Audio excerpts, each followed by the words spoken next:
I'm Noam Chomsky. I'm on the faculty at MIT, and I've been getting more and more heavily involved in anti-war activities for the last few years.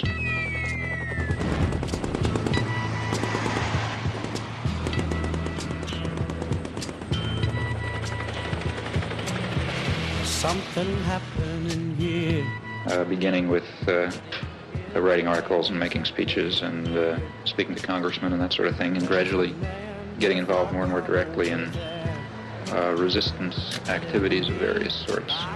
I've come to the feeling myself that the most effective form of political action that is open to a responsible and concerned citizen at the moment is action that really involves direct resistance, refusal to take part in what I think are war crimes, to raise the domestic cost of American aggression overseas through non-participation and support for those who are refusing to take part, in particular draft resistance throughout the country. So much resistance from behind. Time we stop. Hey, what's that sound? Everybody look what's going. I think that we can see quite clearly some very, very serious defects and flaws in our society, our level of culture, our institutions, which are going to have to be corrected by operating outside of the framework that is commonly accepted. I think we're going to have to find new ways of political action. In the street, singing songs and carrying signs, mostly said for our side. It's time we stop. Hey, what's that sound? Everybody look what's going down.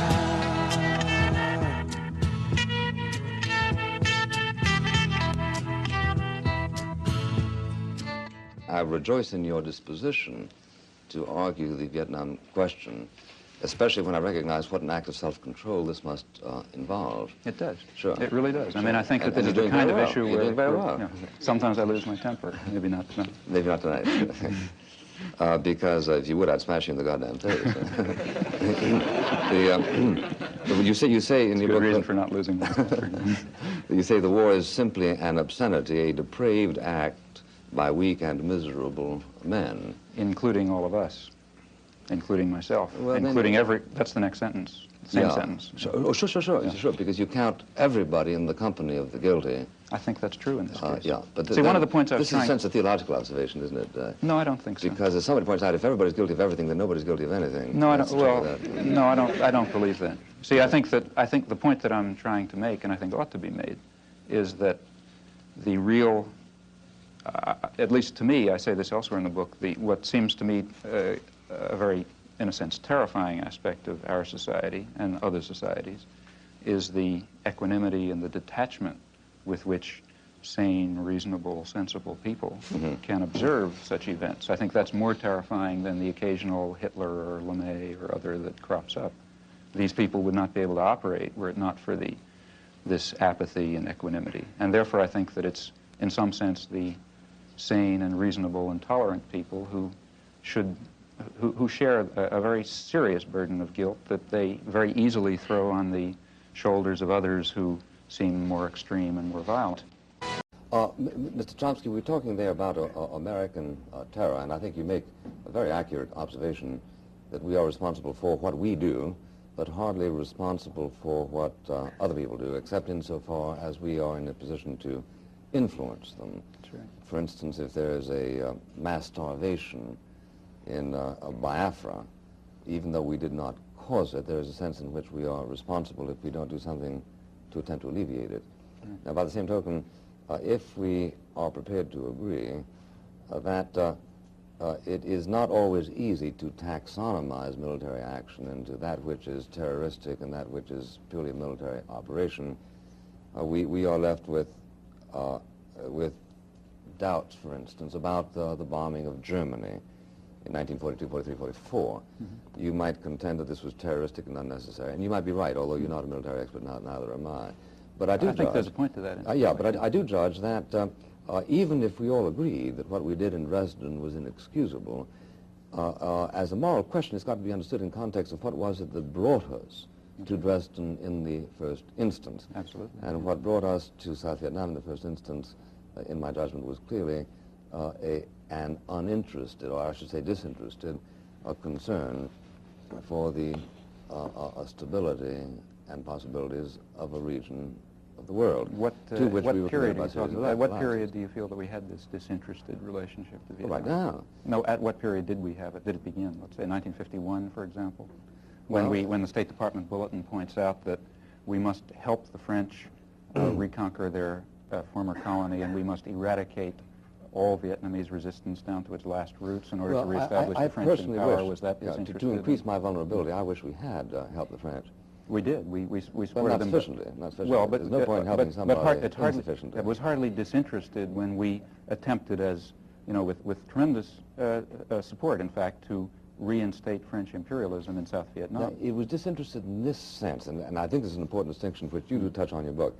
It's a disinterested act if my attempt to help, or your attempt to help a particular nation, is in order to spare you the possibility of a great ordeal in the future, which will harm you, your family, your children, your republic. And in that sense, Nazi Germany was also disinterested. Yeah, after all, Nazi Germany was conquering Eastern Europe only in order to advance the values of Christian spiritual civilization and to restore the Slavs to their rightful home and so on and so forth. Totally disinterested. Look, I follow you. But if you want me to pursue that digression, I will. Okay. But let's suspend it for a moment. Okay. I'm distinguishing that kind of disinterestedness between the kind of... but that's not a kind of disinterestedness. You see, that's something which includes as a special case every case of military aggression and colonialism in history. It's all disinterested in your sense.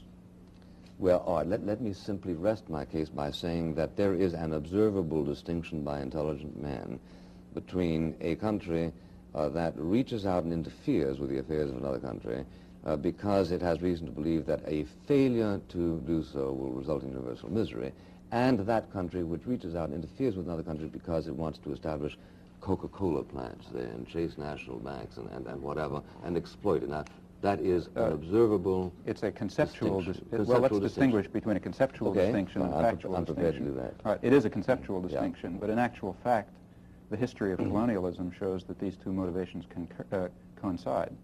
That is, practically every, I mean, there are exceptions, you know, probably the Belgians and the Congo are an exception, but by and large, the major imperialist ventures have been in the economic, in the material interest or in the perceived material interest. I'm not interested in the mathematics of the, I'm interested, let me finish. You have already conceded that it's not merely a conceptual difference. I say it is. There are exceptions. There are a few exceptions. All right. Like say okay. All right, let's talk about the exceptions then. Well, no, but the exceptions are at the difference. No, wait a minute. The exceptions. I mentioned, for example, the Belgians in the Congo. There, they didn't even pretend to have a civilizing mission.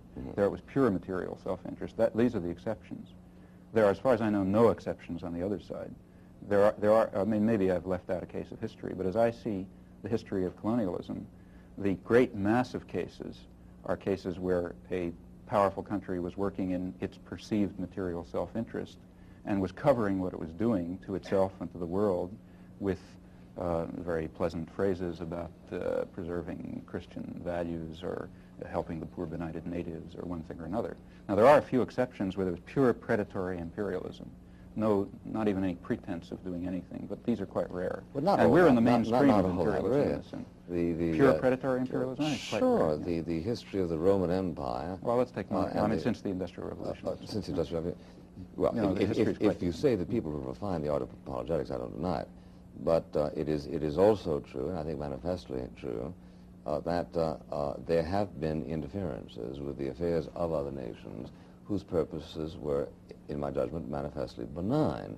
For example? Well, for instance, the Truman Doctrine. Oh, I don't think that was manifestly benign at all. That was an attempt to the Greeks develop an I think the Greek situation was benign, not at all. We were I say the Greeks' testimony is more interesting to me than yours. Which Greek testimony? The testimony of the thousands of people who were thrown into jail and... I grant not the testimony of the Greek communists who were beaten. Or the Greek peasants who were...